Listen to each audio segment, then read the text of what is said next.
Yellowstone is a geologic wonderland with over 2 billion years of Earth's history recorded in the rocks. But some of that history is missing. Where did it go? Now remember, if you enjoy content like this, please be sure to hit like and subscribe down below so we can bring you more videos in the future. I'm standing at the base of Mount Everts on a pretty windy day.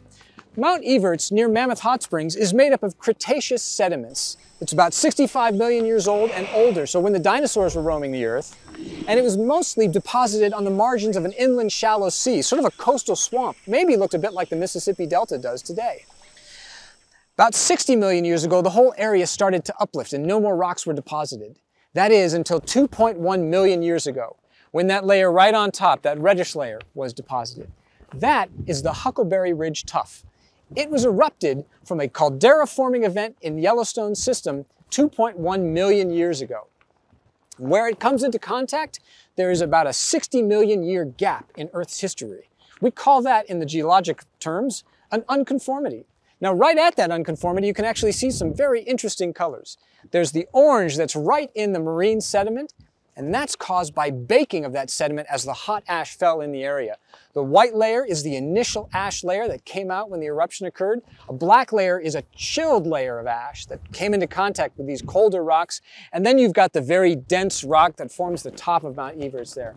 All of that is a welded ash unit. The ash was so hot and so thick that it welded together. So a geological unconformity where the marine sediments of Mount Everts come in contact with the Huckleberry Ridge Tuff. And if you really want to see the Huckleberry Ridge up close, check out Golden Gate, just south of Mammoth Hot Springs. There's a great exposure right there. Well, that's the story at Mount Everts. Now let's talk about the deformation, seismicity, and geyser activity that occurred in Yellowstone during the month of September.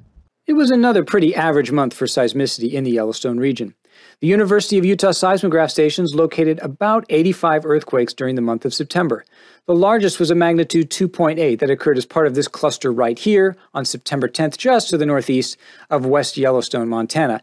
And as is usual, most of the seismicity occurred in this band stretching from Hebgen Lake in the west in towards Norris Geyser Basin to the east, with scattered seismicity otherwise.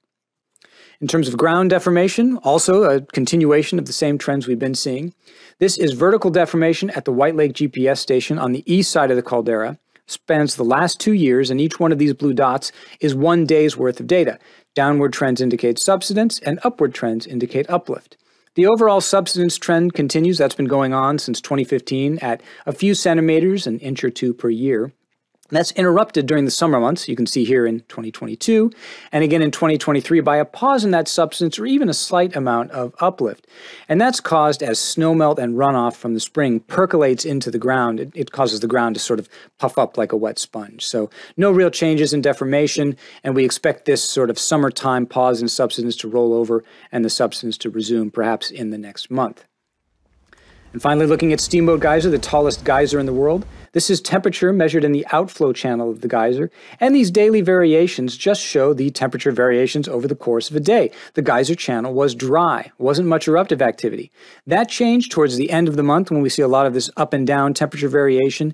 This is caused by minor eruptive activity, and whenever we see a lot of minor activity, that will often lead into a major. So, hopefully Steamboat is not quite done putting on a show for us yet, and during the month of October, we stand a pretty good chance of seeing a major eruption.